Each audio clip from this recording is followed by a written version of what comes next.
And now, in the neighborhood of Somalia, Ethiopia is often lauded for its economic development and for its role in the fight against Al-Shabaab in Somalia. Yet, like many countries with a strong ruling party and ethnic factions, multi-party democracy in Ethiopia has stalled. Ndiho has more. In 2005, hundreds of thousands of Ethiopians protested the disputed elections that resulted in the street violence that killed more than 200 civilians.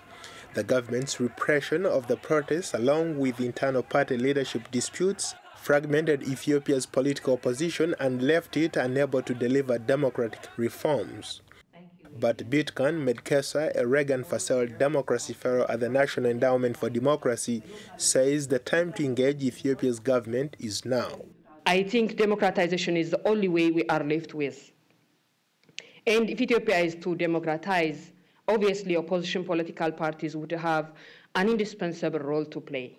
Bitkan Medkesa is a former federal judge and leader of the pro-democracy opposition in Ethiopia, often hailed as the Aung San Suu Kyi of her country.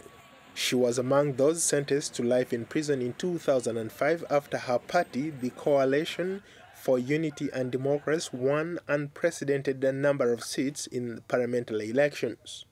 After 18 months in prison, she was pardoned in 2007, but rearrested in 2008.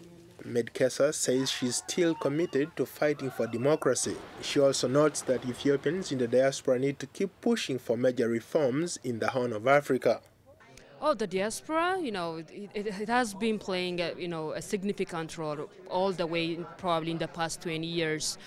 But, as I tried to mention in my presentation, those efforts and those activities they have been episodic. For example, in 2005, the Ethiopian diaspora even managed to get a bill introduced in the Congress of United States to support the democracy in Ethiopia. But currently, we may not see that kind of enthusiasm and that kind of influence.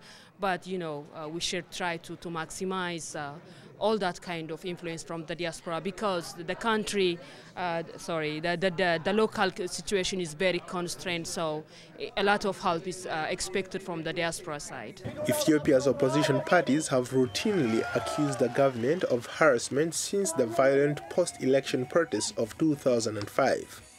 Adrian Libas, a professor at American University, says that Ethiopia is yet another African country dealing with a protracted democratic transition. I think what Ethiopia really highlights is that the challenges of organizing opposition and actually building effective opposition parties are much more severe in these kinds of closed political systems. And democratization is going to take a lot longer. It's going to take a lot more sort of protest and confrontation. And, it's just going to be a protracted process. Analysts say that in the past 10 years, Ethiopia's opposition has focused on building institutions from the top down.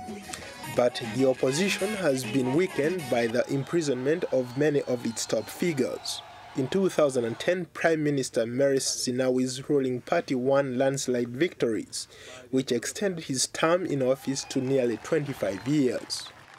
Opposition parties cried foul, and observers said the elections did not meet international standards. Ndiho, VOA News.